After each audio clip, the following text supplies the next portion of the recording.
በወረዳው የተጀመሩ የልማትና የመልካም አስተዳደር እቅዶች ከግብ እንዲደርሱ ሁሉም በአንድነት ተቀናጅቶና ተደራጅቶ ሊሰራ እንደሚገባ ተገለጸ።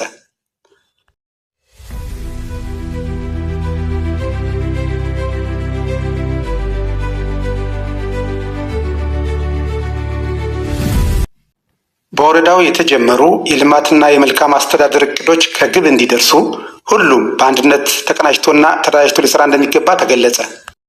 የጉደር ወረዳ ምክር ቤት በሜቲ ከተማ ሲያካሄድ የነበረውን 5ኛ ዓመት የሥራ ዘመን 42ኛ መደበኛ ጉባኤውን የተለያዩ ሹመቶችን በመስጠት አጠናቋል። በጉባኤው በበጀት ዓመቱ ባለፉት 9 ወራት የተከናወኑ የእቅድ አፈጻጸም ሪፖርት በጉደር ወረዳ ዋና አስተዳዳሪ በአቶ አልፊዮስ ክንዴ በኩል በንባብ የቀረበ ሲሆን የምክር ቤቱ አባላትም ሪፖርቱን ተንተርሰው ጥያቄዎችን አንስተዋል። ምልከታ ስናደርግ የቀረበ ከባድ ነገር አለ። ወረዳውን የራሱን ኃላፊነት ወስዶ እንደው በዚህ ባለችው ሩብ ዓመት ውስጥ መስተካከል ያለበት የድሃ እንዲጠቀምበት የጤና መድን መንግስት ከላይ ወደ ታች አወርዷል። ያንን እንዳይጠቀሙ መታወቂያ የሚባል ነገር የለም። ማዘጋጃ ቤት ሁለት ነገሮች ሲነሱ ነበር። በሪፖርቱ ምልከታ ላይ ሪፖርቱ ሲገመገም ሊስተካከሉ ያሉ ነገሮች ነበሩ።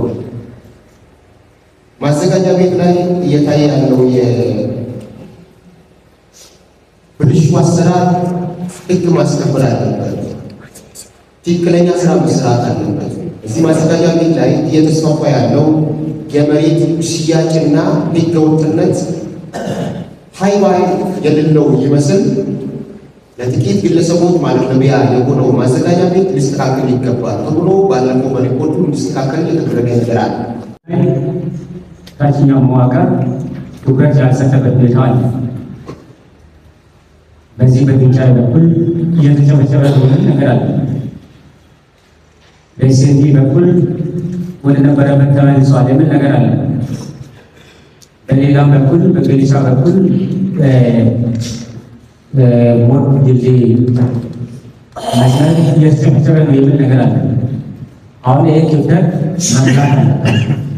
ችግሩ ያለው ከታችኛው መዋቅር ስለሆነ ከነሱ ጋር በመሆን ያ ክፍተት ብሎ መዝጋት አለበት። ሌላው ከባህል ቱሪዝም ጋር ሊስተካከል ያደረግናቸው ነገሮች አንደኛው ሪፖርቱ ኮፒ መስጠት የመጫግን ማንነት የሚገልጽ አንዳችም ነገር የለም በሪፖርቱ ላይ በምንም ላይ። አመራሮቹ ደግሞ ራሳቸው ፈልገው እኛን የሚያባርሩ የሚባሉ ነገሮች አሉ። እነዚህ አይነት ትርጓሜ የሚሰጣቸው የመንግስት ስራዎች መንግስት ምንድን ነው እነዚህ አይነት አካሄዶች ማስተካከሎች ለምን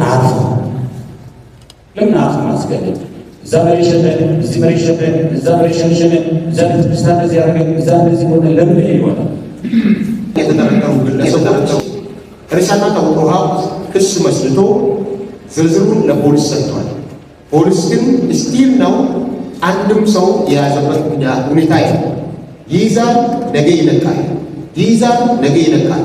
ዓርብ ዕለት ይዘን ቅዳሜ የተለቀቁ ሰዎች አሉ። ዓርብ ዕለት ይዘን ባለፈው ተይዞ ክስ ላይ በአንድ ምንድነው ትዕዛዝ ወደ ማረሚያ መውረድ ሲገባው መንገድ ላይ የተለቀቀ ሰው አለ። ለዚህ ፖሊስ ምንድነው የታሰበ ያለው? እንደ አስተዳደርስ ምንድነው የታየው? ባለፈው በቋሚ ኮሚቴ አቅጣጫ እንዲያዝበት አድርገናል። አንድም ፖሊስ እርምጃ አልተወሰደበት። ምስኪን ነው። ወንበር ላይ የሚቀመጠው ወንበር እያሟሟቀ ያለው በገንዘብ የሚደለበው ሰው ማን ነው? እሱ የትኛው ፖሊስ ነው? እርምጃ ለምን አይወሰድበት? ለተነሱ ጥያቄዎችም የወረዳው ዋና አስተዳዳሪ አቶ አልፊዮስ ክንዴ መልስና ማብራሪያ ሰጥተዋል። እንግዲህ የደን ስራ ባለፈው ተዘናግተን በጣም ከፍተኛ የሆነ ጉድመት ደርሶበት ይህ ቤት በጣም ሀሳብ ያነሳ ጉድመት ሲደርስበት ተዘናግተን የነበርንበት እንትን ላይ ነቅተን ወደ ስራ ስንገባ ቅድም ሪፖርታችሁ ላይ የተቀመጠው ፍርድ ያገኙና ገና ደግሞ በፍርድ ቤት የተመላለሱ ያሉ ግለሰቦች አሉ።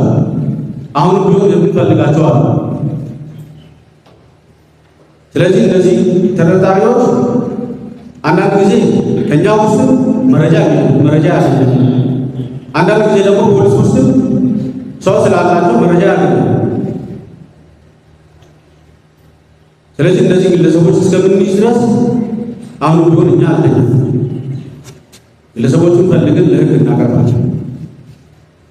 በህግ አግባብ ይዘን ለህግ ስናቀርብ ደግሞ ህግ ደግሞ እየፈተሸ ችግር ያለበት በትክክል የተመሰከረበት ሰው ካለ ፍርድ ያገኛል። ምንም ችግር የሌለበት ሰው ካለ ደግሞ በህግ አግባብ የሚለቀቅበት ሁኔታ ይፈጠራል። ነገር ግን ይሄ ደንብ ስናስከብር ወይ ደግሞ ይሄ የመሬት ሽያጭ ስናስከብር እንደምንለው ሁላችን እንደምናውቀው አብዛኛው ደንብ እና መሬት እየያዙ ያሉ ግለሰቦች ከ10 እና ልክ ቅድም የከተማ ቤት እንደተባለ ከ10 እና ከዛ በላይ መሬት ያላቸው ሰዎች ናቸው። ማይገኙ ዛፎች ያቃጥሉ አካላቶች በልክ እንጠይቃቸዋለን። አንራቸው ማዘጋጃ ቤት የራሱ እቅድ አለው።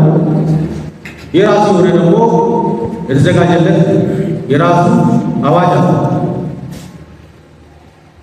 ስለዚህ በዛ አዋጅ መሰረት ስራ እየሰራ ካልሆነ ከአዋጅ ውጭ ሆኖ ከመመሪያ ውጭ ስራ እየሰራ ካልሆነ በኋላ ላይ እሱን በደንብ በኋላ ላይ ፈትሹ በብዛት እንድታሰሩና እንድታጠሉ ሊሆን የተደረገውና እዚህ ጋር ተፈጥሯል እንጂ አሁን እኛ ሰዎች አብዛኛው በዚህ ጤና መድን ተመዝግቦ ተጠቃሚ እንዲሆኑ ከፍተኛ የሆነ ፍላጎት አሳይተዋል።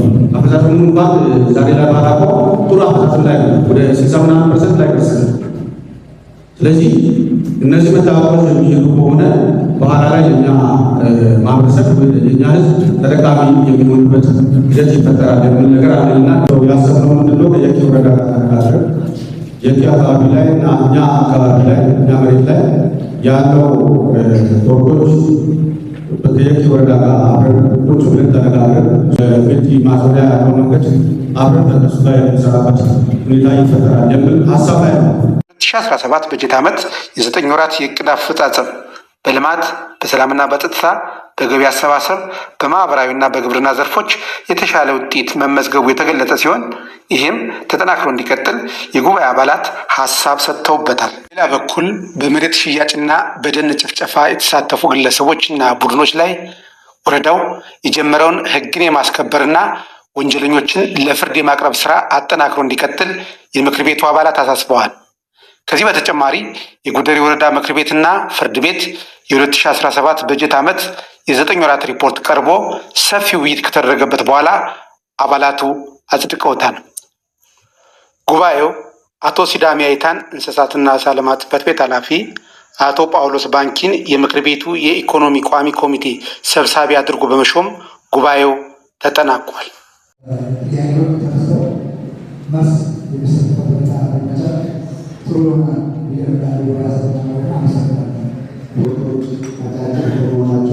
በላይ በየቋሚ ኮሚቴ በሚገባ